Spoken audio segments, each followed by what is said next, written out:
جادو، جنات، نظر حسد کے مسائل آج کے دور میں یہ بہت زیادہ گھروں کے اندر موجود ہیں، اور ہمارے پاس لوگ علاج کے لیے آتے ہیں، آفس میں آتے ہیں، آن لائن علاج کرواتے ہیں، لیکن ان کا ایک سوال یہ بھی ہوتا ہے کہ ہمیں قاری صاحب آپ یہ بتائیں کہ جادو کروانے والا کون ہے، جادو کس نے کروایا ہے۔ اب یہ ایک ایسی بات ہے جس کے پیچھے لوگ پڑھ کے ایسے عاملوں کے ہاتھوں چڑھ جاتے ہیں کہ جو یا تو صاف طور پہ دھوکہ دے رہے ہوتے ہیں، جھوٹ بول رہے ہوتے ہیں، یا ایسے لوگ ہوتے ہیں جو جنات سے، شیاطین سے کام لے رہے ہوتے ہیں۔ تو ناظرین دیکھیں، علم غیب اللہ تعالیٰ کے پاس ہے۔ ہمارا ماننا یہ ہے، ہمارا ایمان یہ ہے کہ علم غیب اللہ کے علاوہ کسی کے پاس نہیں ہے۔ اب جو شخص یہ بتا رہا ہے فلاں نے آپ پر جادو کیا ہے، آپ کی خالہ، پھوپھی، ماموں، چچا، چچی وغیرہ فلاں نے یہ جادو کیا ہے، اس کو کس نے یہ بات بتائی ہے؟ کیا وہ خود غیب کا علم رکھتا ہے؟ کیا اسی غیب کا علم ہے؟ اسے کیسے پتا چل گیا؟ وہ کیسے یہ بتا رہا ہے فلاں نے جادو کروایا ہے؟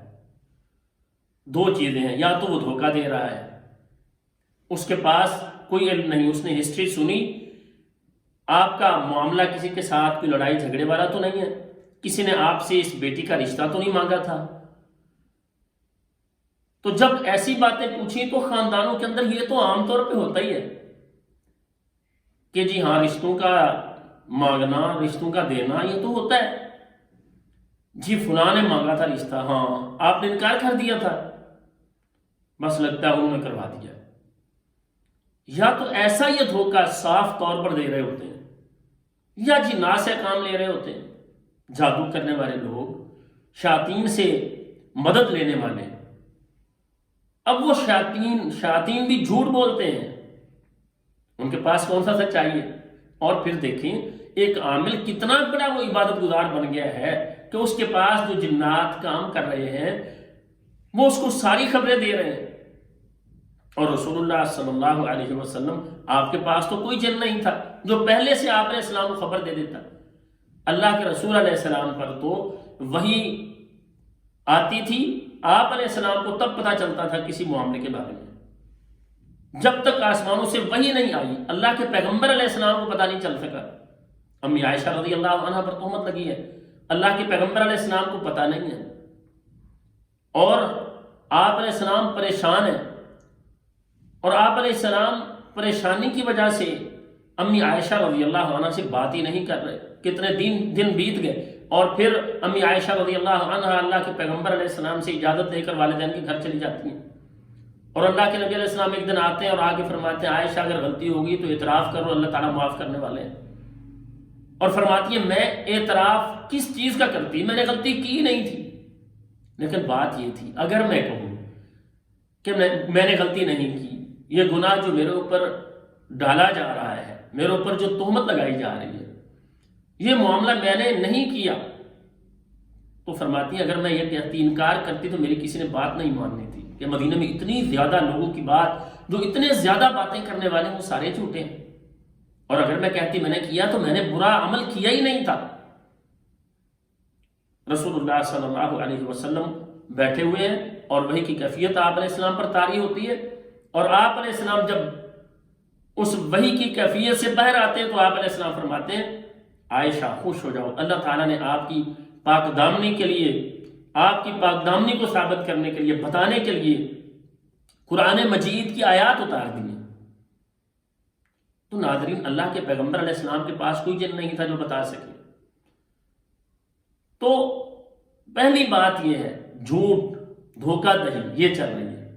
دوسرے نمبر پر جنات سے کام لیا جا رہا ہے، اور اس سے اگلی بات یہ ہے کہ نبی علیہ الصلوۃ والسلام نے فرمایا جو کسی کاہن کے پاس جاتا ہے اور اس سے پوچھتا ہے، ایک حدیث ہے لم تقبل له صلاۃ 40 لیلہ، اس کی 40 راتوں کی عبادت قبول نہیں ہوتی، اس کی نماز ہی قبول نہیں ہوتی۔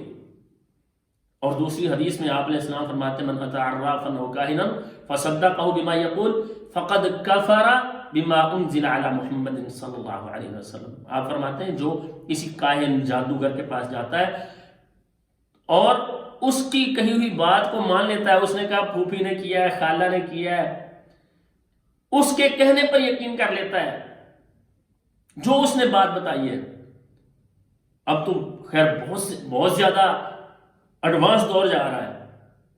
اب تو بتانے والے بتا رہے ہیں آپ کا ستارہ فلاں ہے، آپ کا یہ سفر اچھا ہوگا نہیں ہوگا، آپ دیکھ لیں. تو یہ سارا جھوٹ اور ان کی باتوں پر یقین کر لینا. نبی علیہ السلام فرماتے ہیں فقد کفر بما انزل علی محمد صلی اللہ علیہ وسلم. ایسے شخص نے جو نجومی کاہن اس کی بات پر یقین کر لیتا ہے، اس نے میرے اوپر اترنے والی شریعت کا انکار کر دیا ہے. فرمانے والے کون ہیں؟ اللہ کے رسول علیہ السلام ہے. اس نے کفر کر دیا. جانا ہی ٹھیک نہیں ہے، ان سے پوچھنا ہی غلط ہے، اور پھر پوچھ کے یقین کر لینا. آپ علیہ السلام فرماتے ہیں تو پھر کفر والی بات ہے. اور پھر کیا ہوتا ہے؟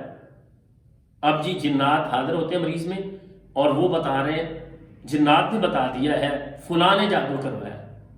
وہ بھائی اگر جنات نے بتا دیا وہ تو دھوکہ دے رہے ہیں، وہ تو لڑانا چاہتے ہیں، وہ تو آپ کے گھر میں فساد ڈالنا چاہتے ہیں. ان کی بات پر پھر بھی یقین نہیں کیا جا سکتا کیونکہ وہ لڑانا چاہ رہے ہیں کہ جنات نے کہہ دیا ہے. یا کیا ہے کہ سامنے نظر آتا ہے، فلاں کا چہرہ نظر آتا ہے. جب بھی طبیعت خراب ہوتی ہے تو کسی کا چہرہ نظر آتا ہے، عزیزوں میں سے ہمسایوں میں سے کسی کا چہرہ نظر آتا ہے. تو ناظرین یہ اگر کسی کو نظر بھی آ رہا ہے تو کیا یہ اس بات کی دلیل ہے کہ واقعتاً اس نے یہ سارا کچھ کیا؟ نہیں، بلکہ جو جادو کرنے والے ہیں ان کا یہ عمل، وہ کیونکہ اس جادو کے استاد جنات ہیں، ابلیس ہے، اس کے پیروکار شیاطین ہیں، وہی سکھانے والے. سحروا اعین الناس، وہ آنکھوں پر جادو کرتے ہیں. آنکھوں پر جادو کیا، سامنے جو نظر آ رہا ہے چہرہ کسی اور کا دکھا دیا. اب یقین کہ جی وہ تو نظر آ رہا ہے، لڑائی جھگڑے شروع ہو گئے. تو ناظرین یہ سارے راستے غلط ہیں. طریقہ کیا ہے؟ وہی طریقہ ہے جو رسول اللہ صلی اللہ علیہ وسلم نے اختیار کیا تھا. آپ علیہ السلام نے ایسا کوئی طریقہ غیر شرعی نہیں اپنایا تھا، بلکہ اللہ تعالیٰ سے دعا کی تھی. امن یجیب المضطر اذا دعاہ ویکشف السوء. اللہ فرماتے ہیں کون ہے جو دعائیں قبول کرتا ہے اور دکھوں اور تکلیفوں سے اور غموں سے نکالتا ہے؟ اللہ تعالیٰ ہے. اور اہل ایمان ہمیشہ اپنے رب کی طرف اپنا رجوع کرتے. نبی علیہ السلام نے دعا کی اور امی عائشہ رضی اللہ عنہا فرماتی ہیں آپ علیہ السلام لمبی دعائیں کرتے تھے. ایک رات آپ علیہ السلام جب صبح بیدار ہوئے تو آپ نے فرمایا عائشہ اللہ نے میری دعا قبول کر لی ہے. تو آپ علیہ السلام نے اپنی کیفیت بیان کی کہ میں بھول جاتا تھا، میں اللہ تعالیٰ سے دعا کر رہا تھا. اور پھر سارا واقعہ جو صحیح بخاری کے اندر موجود ہے آپ علیہ السلام نے بیان کیا کہ اللہ تعالیٰ نے خواب کے ذریعے خواب کے اندر مجھے وہ سارا معاملہ دکھا دیا، جادو کس نے کیا ہے اور کہاں پر رکھا ہوا ہے. تو ناظرین اس کے لیے بہترین ہے اللہ تعالیٰ سے دعا کی جائے. اس دعا کا بہترین وقت وہ ہے جو تہجد کا ہے. کہ نبی علیہ السلام فرماتے ہیں جب پچھلی رات ہوتی ہے تو اللہ تعالیٰ آسمان دنیا پر آتے ہیں اور اعلان کرواتے ہیں. اعلان جب ہم سوئے ہوتے ہیں اعلان کرواتے ہیں، کسی کو رزق چاہیے ہو، کوئی پریشان حال ہو، کوئی اللہ تعالیٰ سے مانگنے والا ہو، آوازیں رکھتے ہیں. وہ ٹائم ہے اٹھنے کا. اس وقت اللہ کے سامنے ہاتھ پھیلا دیں اور اللہ تعالیٰ سے دعا کریں. اور ایک عمل ہے کہ تہجد، اس میں سورہ یوسف اس کو پڑھا جائے. یہ بھی مجرد ہے، سورہ یوسف پڑھی جائے تہجد میں. اگر زبانی یاد ہے حفظ ہے تو بڑی اچھی بات ہے، اگر نہیں یاد تو اوپر سے قرآن سے دیکھ کر بھی پڑھا جا سکتا ہے. قرآن کی تلاوت اوپر سے دیکھ کے کی جا سکتی ہے نوافل کے اندر، جیسا کہ صحیح حدیث ہے ام المؤمنین صدیقہ کائنات رضی اللہ عنہا ان کو ان کا غلام نوافل پڑھاتا تھا اور وہ مصحف سے قرآن سے دیکھ کے قرآن کی تلاوت کرتا تھا اور صدیقہ کائنات رضی اللہ عنہا پیچھے کھڑی ہو کر نوافل ادا کرتی تھی.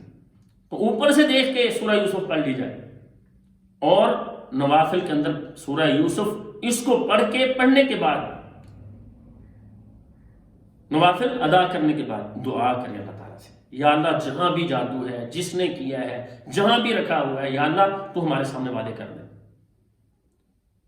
تو یہ اللہ تعالیٰ سے دعا کی جائے اور اس عمل کو وہ شروع کر دیا جائے. اور پھر ایک عمل ہے کہ رات ایک وظیفہ ہے سونے سے پہلے قالوا سبحانک لا علم لنا الا ما علمتنا انک انت العلیم الحکیم، یہ آیت، اس آیت کو پڑھا جائے 33 مرتبہ روزانہ، یہ معمول بنا لے۔ پڑھنے کے بعد اللہ تعالیٰ سے دعا کریں گے اللہ تو ہمیں دکھا دے، تو انشاءاللہ اللہ تعالیٰ ضرور رہنمائی کر دیں گے، اللہ تعالیٰ ضرور دکھا دیں گے۔ اللہ سے جب ہم مانگ رہے ہوں گے تو اللہ تعالیٰ ہماری مدد کریں گے۔ تو اللہ کی طرف رجوع کرنا چاہیے اور ایسے اعمال سے بچنا چاہیے جو ہمیں بدعقیدگی کی طرف، بدگمانیوں کی طرف لے جانے والے ہیں اور اس شیطان کے راستے ہیں۔